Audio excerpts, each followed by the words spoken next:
کرتے ہیں بیوی اور شوہر کے معاملات کی، تو آپ دیکھیں گے زمین آسمان کا فرق ہے، زمین آسمان. جیسے کہتے ہیں یعنی قرآن کو امپلیمنٹ کیے بغیر اور قرآن کو امپلیمنٹ کرنے کے بعد. آپ نے شاید دیکھے ہو ٹی وی پہ ایسے پروگرام آتے رہے ہیں جن میں شوہر صاحب اور بیگم جو لڑے ہوئے ہیں وہ بڑے خوش ہیں اس بات پہ. میں چلیے اب آپ ان کی زینت بن گئے ان کے اسٹیج شو کی، تو شوہر جو ہے اپنی اماں کے ساتھ بیٹھے ہیں اور بیگم جو ہے اپنی اماں کے ساتھ بیٹھی ہیں اور سوائے الزامات کی بچھاڑ ہو رہی ہے. یہ پروگرام آج سے کچھ عرصے پہلے کا مجھے یاد ہے، میں نے بھی دیکھا. اب آپ ذرا یہ سوچ لیجیے کہ یعنی اعلان ہو رہا ہے ایک دوسرے سے شکایتوں کا، ٹھیک ہے جی، ٹی وی کی اسکرین پہ آ رہا ہے، لوگ ہزاروں لوگ لاکھوں لوگ دیکھ رہے ہیں. اب آ جائیے قرآن کیا کہتا ہے. قرآن کریم میں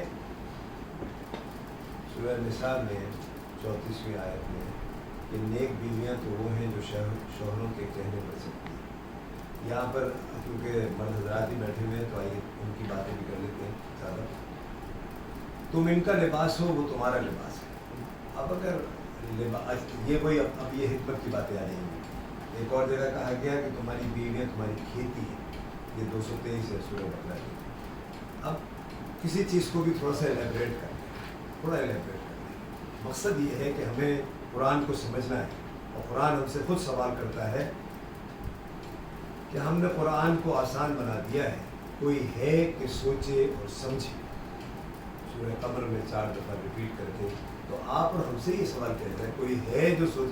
تو آج الحمدللہ آپ اور ہم اپنے چند لمحات زندگی کے اس سوچنے سمجھنے کے لیے گزار رہے ہیں جو اللہ رب العزت کی طرف سے ہم سے پوچھا گیا. تو وہی کام آئیے آپ اور ہم مل کے کر رہے ہیں.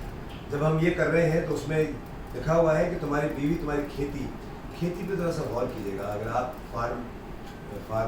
فارمنگ یہ تمام چیزوں کو ذرا سی دیر کے لیے اپنے ذہن میں لیں تو ایک کھیتی اور جو کسان کھڑا ہے وہ اپنی کھیتی کو کتنے پیار سے دیکھتا ہے، جس کو اس نے سرایا ہے، جس میں اس نے بیج ڈالا ہے، جس میں اس کے ابھی بھی پانی دے کر آیا ہے سب طرف سے. وہ کیسی حفاظت کرتا ہے. وہ ادھر بھی جال لگائے ہوئے کانٹے کے بھائی ادھر سے کوئی جانور نہ اندر آ جائے. یعنی ہر طرح کی اس کی حفاظت بھی کرتا ہے، اس کی آبیاری بھی کرتا ہے، اس میں بیج کا ڈالنا، اس میں پانی کا دیکھنا. آپ غور کریں کہ قرآن کا ایک لفظ کتنا اپنے اندر وزن رکھتا ہے. یہی اللہ تعالیٰ کی جو بھی حکمت کا ہے ان کو کتاب اور حکمت، تو یہ حکمت یہ تو ہے. آپ کو غور کریں گے آپ تو آپ کے سامنے حکمت کو خود آتی چلی جائے گی. آپ اگر جب ایسا ہوگا اتنا خیال ایک شوہر اپنی بیوی کا قرآن کے حوالے سے اس کو رکھنا چاہیے. اور پھر اس کے بعد تمہاری یہ تو تمہارا لباس ہے، یعنی جس طرح وہ تمام باتیں ہیں کہ بھئی she is open to you in all affairs, اور بالکل ایسے ہی آپ اس کے سامنے پوری کھلی ہے، کسی اور کے لیے نہیں. تو جب ایسا ہے تو پھر آپ سوچیے وہ آپ کو زینت بھی دے رہا ہے. ہم لوگ جو لباس اس وقت پہلے بیٹھے ہیں وہ میرے حساب سے ہمیں زینت بھی دے رہا ہے، ہمیں حفاظت بھی کر رہا ہے موسم سے. تو جب ایسے ہو گئے آپ اس عورت کے لیے جو آپ کی بیوی ہے، تو سوچئے آپ کتنی اہم چیز ہو گئے اس کے لیے. اگر وہی یہی سب کچھ اگر وہ آپ کے ساتھ کر رہی ہے تو آپ کتنی اہم ہوگی آپ کے لیے.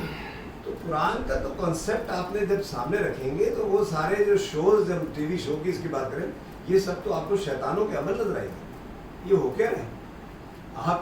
قرآن کیا کہہ رہے ہیں اور تم لوگ مسلمان ہو. ہاں جی ہم مسلمان ہیں. تو یہ کیا کر رہے ہو؟ تماشا بنا رہے ہو قرآن کا.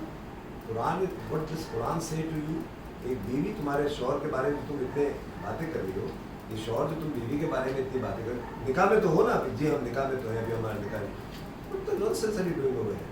تو آپ ان باتوں کو غور کریں گے تو آپ کو زمین آسمان کا فرق پتہ چلے گا. قرآن سے پہلے قرآن کے بعد جو ہم اس کے عادی ہیں نا، اس سے پہلے اس کے بعد، تو آپ ذرا غور تو کریں. دنیا ہی بدل جائے گی، بالکل ایسی اور چیزوں پہ آ جائے گی.